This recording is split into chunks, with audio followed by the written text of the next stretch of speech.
This is Classic Rock Drive. This afternoon, it is our great pleasure to speak to somebody that I've known for quite a number of years. He has performed in places like the Middle East, in Monte Carlo, in Rome, in London, the Sydney Opera House. He's also performed with Dame Shirley Bassey. He's an extraordinary guitar player, and that's what blew me away when I first met him. Welcome to Classic Rock Drive, Vincenzo Martinelli. Vincenzo, how are you this afternoon? Hi, Steve. A pleasure to be with you. I'm doing great. Mate, I call you Vince. Is that okay? Absolutely, no problem. That's what I've known you as all these years. Yes. Now, Vince, mate, you've been away from Newcastle for a little while, and you're back in town. I imagine that the COVID, you've been doing really well on cruise liners. I've noticed, but I imagine, have, Steve. Yes. COVID would have played havoc with that. Well, for the past 2 years, as you know, the whole industry pretty much shut down. It's starting to take off again now. But yeah, we were all left without any significant work for that whole 2 year period. And were you back in Australia for that 2 year period, or were you overseas? No, I'm based in the US at the moment, so I spent a lot of time over there. Okay. And did they have government support over there for to be able to give you some money to live on? No, not as I'm a non-US citizen. Oh, wow. So no support for me, sadly, but it was okay. I was able to live off my savings and, just pick up a few gigs here and there, which was good. Yeah, mate, that would have been tough. Can I just clarify something and excuse my ignorance? What would you describe the style or type of guitar, your guitar style that you play? That's a great question, Steve. I'm a trained classical guitarist, so I spent a lot of years, playing that repertoire and performing in that style. And that morphed into something a little bit more contemporary, and I like to call it, with influences from a whole range of genres. So I like to call what I do Latin and Spanish guitar. Latin and Spanish, okay. Yes. And it's not flamenco? No. Another interesting point. Flamenco is a very particular genre of music, and it's performed by people who basically come from Andalusia.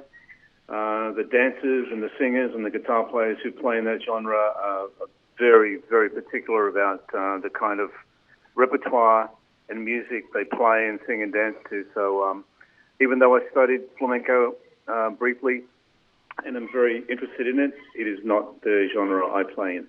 And I guess that's a personal choice. Well, it is, Because I imagine you'd have the skill.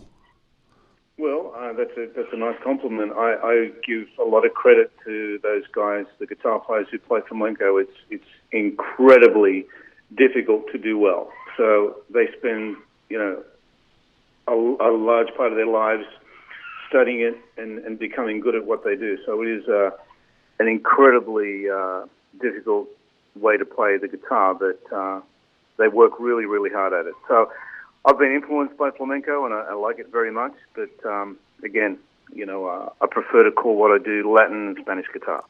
Okay. So speaking of influences, you're Italian-born. Your father is from, now if I get this right, Abruzzo? Is that right? Yes, that's correct. Abruzzo? Yeah, region. Yes.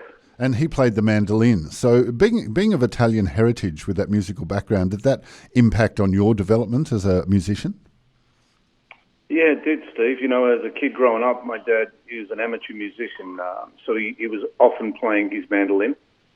And the sound of it was something I heard as a kid growing up, and I fell in love with music generally, and then it was the guitar. But I have some very fond memories of just playing music with me and my dear old dad, who's recently passed away. But so that influence was definitely there when I was a young boy. And you mentioned in your bio that you're trained on both acoustic and electric guitars.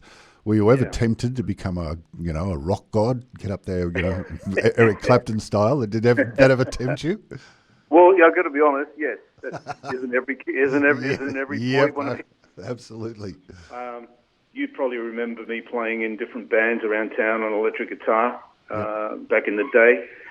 But I was just pulled into the more classical side of acoustic guitar, and then having studied at the Newcastle Conservatorium of Music and having had some great teachers, I just pursued that side of guitar playing more than anything else. And you actually attended a school that was established by Andrei Segovia.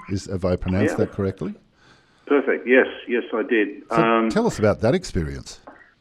Well, after 4 years of a university music degree here in Newcastle, I was very lucky to have won the Keith Mack Memorial Prize for the Graduating Student of the Year, and as a result of that, I applied and won an Italian government scholarship, which was a reciprocal deal between the Australian and Italian governments, and was lucky enough to study with a very, very good teacher in Rome. And as you correctly say, a school established by Andrei Segovia. Yeah, mate, that's nice. That must be the feeling of that must be incredible to actually achieve something like that. Well, I'm looking back, super proud of what I was able to do. But what a incredible opportunity to experience another culture and really get immersed in it at a really deep level. And even watching the young kids who are so good at a young age it was a learning experience for so many reasons. Now, nowadays, you're basically spending a lot of the time performing on cruise liners, which are slowly coming back. How did you get into that line of work, and do you enjoy it? That's another great question. Well, many years ago, I was performing at West Leagues Club in one of the piano bars, and the wife of a friend of mine, Peter Wall, very, very fine pianist, came into the room and said, "Hey, Vince, you should go and audition for one of these cruise ship gigs." Anyway, long story short, I went down there just for fun, and I auditioned in front of a panel of representatives from about 10, 15 different cruise lines. There were 40 people, and I came home. And a couple of days later, an agent called Lynn James rang me and said, "Hey, they chose you." And I said, "Well, what are you talking about?" And she said, "These guys have chosen you out of that pool of people to come and perform on their cruise lines." Nice. And they offered me a cruise back then on the Dawn Princess, leaving from Copenhagen for 14 days. And I declined the gig, and the agent was really disappointed. And she said, "Well, why did you come down here if you don't want to do the gig?" And I said, "Well, I've got a young family, and that's a long time to be away."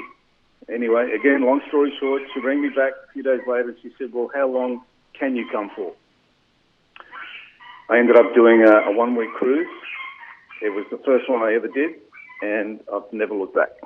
Yeah, mate, you seem to be doing it very, very well. Is that a cockatoo or a parrot in the background? I can hear some. Well, that's our bird. Yeah, it's a little lorikeet, but it's noisy, isn't it? Is it? It's joining you, mate. It's providing harmonies. What is the lorikeet's name? Georgie. Hi, Georgie. Good of you to join us on the show as well. Mate, we're going to play one of your tracks. Now, you're up to album number 5, aren't you? That's right. Yes, I am. Yes. So tell us about this, the latest album, which is called Angel. Have I got that right?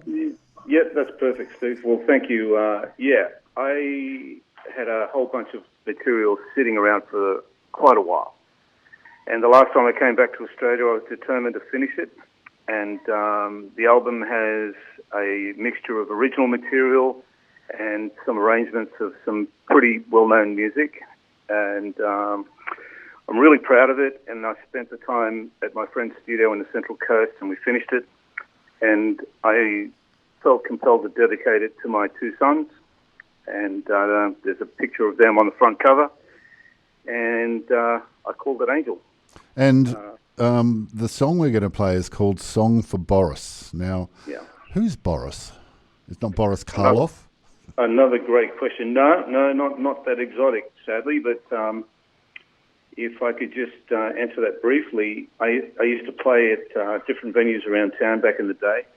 And there was a Macedonian gentleman who was an amateur guitarist and was, unbeknownst to me, used to come to pretty much every gig I played and really loved the way I played the guitar. And years later, his daughter rang me to say that her father was dying and if I would go and play for him while he was in his intensive care hospital bed at the John Hunter Hospital. And I said, well, of course I would. And sadly, he passed away. And I couldn't think of a name for this song. And because it was at the time that I was working really hard on it, when I finished recording it, I decided to dedicate it to him. His name was Boris, so the song became called Song for Boris. All right, we're going to have a listen to that now, the beauty and dexterity of the fingers of Vince Martinelli on guitar. Here it is from the album Angel, Song for Boris.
Vince Martinelli, who is back in Newcastle for a brief time, so I'm very glad we got the chance to talk to him before he heads off overseas and to more fame and fortune.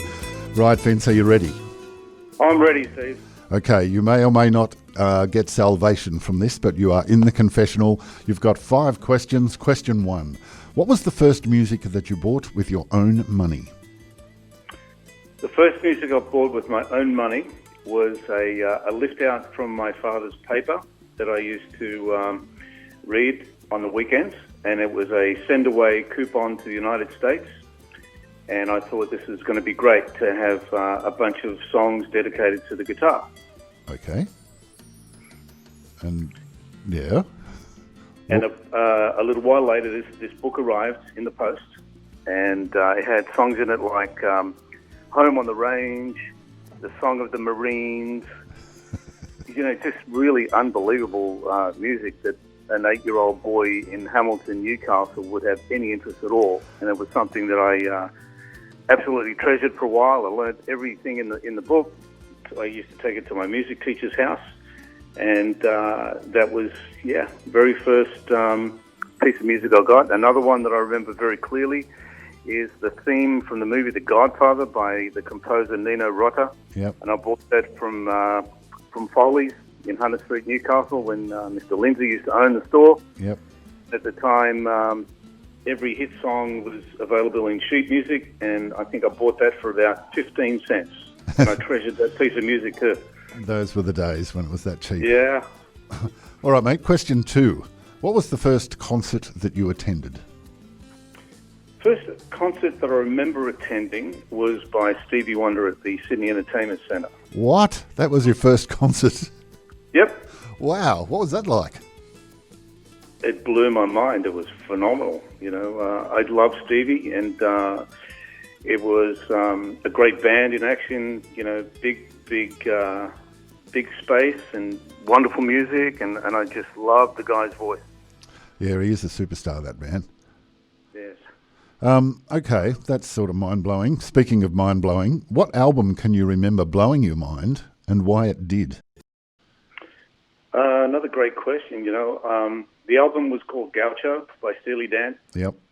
Those guys, you know, as you know, always surrounded themselves with the best session musicians in the world, and they created, the most amazing music. I was listening to all kinds of stuff, back in the day, but this album, the compositional material, the way they used to write, for the different ensembles, the guitar playing, the singing, I just fell in love with the whole thing. And it was one of those albums that, if you remember albums in the day, took you through a journey. Yep. They had and I felt like this was one of those kinds of albums, but in an instrumental sense. So it was very, very strong musically, and it challenged me, because I hadn't heard much of this high-level stuff before. So that album is Gaucho from Steely Dan. Mate, great choice. Stevie Wonder and Steely Dan, you're doing well so far. Question 4.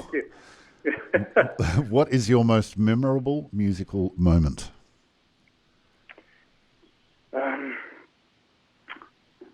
Most memorable musical moment would be performing at the Newcastle Conservatorium Performance Hall when I graduated. I think I was playing pretty well then, and I had the opportunity to play in front of a audience of 600 or 700 people, all Novocastrians, family and friends, and the repertoire that I was playing in my final year recital, and I left there on a really big high, and I guess that was what launched my travels overseas and the beginning of another kind of life. Yeah. I mean, choosing to be a professional musician is a tough decision. But, yeah, it is. But I guess when you have a performance like that, you're just so charged after it, you think, yep, this is what I want to do. Yeah, well, when you walk away from something like that and think, you've done a decent job, it really gives you confidence to move on from there, So And take the big leap. Yeah, for sure. Okay, we're up to question 5, Vince. If you could have one musician from any time, living or not, around for an intimate chat over dinner, who would it be and why? Another fantastic question. I would have to say my grandfather. Oh. And the reason for that is that he passed on the gift of music to me through my father. He was a man that I never met, that I would have loved to have known. I think we would have been great friends. And So how could you not want to spend time with somebody who passed on the gift of music to you? So he would be my choice. So you didn't get to meet him while he was alive? No, sadly, Steve, no. I was born in Australia, but as you say, my background's Italian. He lived and died in Italy, so I unfortunately never got to meet him. Wow. Mate, I must admit that's one of the most touching responses to that question we've had from any confessional. And I absolutely understand. And absolution conveyed to you. No Hail Mary, no Our No, Father. you don't have to do any of that. Mate, before we... thanks so much for taking some time to talk to us today. I just wanted to... You've got a show coming up at the GAL, which is the Gallipoli Legion Club in Hamilton. That's right. Okay, tell us about what to expect, when it is, and where people can buy tickets. Well, that's great. I think you can buy them directly from the GAL, and there's going to be some information put on social media, on my Facebook and Instagram accounts. And that gig came along as a result of me trying to, source some new gear for the shows that I want to take overseas. I'm using a combination of audio and visual effects, and so after some rehearsal time in that space, the guys, kindly offered me an opportunity to play. It's a Thursday night gig, so I'm very much looking forward to that. Mate, I hope it goes well for you. And what date was that again? It's Thursday the 9th of December. Thursday the 9th of December. We'll add that to our gig guide, mate, and make sure that we give that a plug before, and a couple of times before the actual show. Now, you've chosen a song today, which is, I said to you when we were talking over the weekend about picking your favourite song of all time. One of my favourite albums of all time is a double album called Songs in the Key of Life. And I remember when that came out, I was really into two things, singer-songwriters and concept albums. So when that album came out with the title Songs in the Key of Life, it was like the biggest, most impressive thing that I could lay my hands on, and I remember sitting down and listening. And you've chosen a song from that album, yeah? Yes, I have.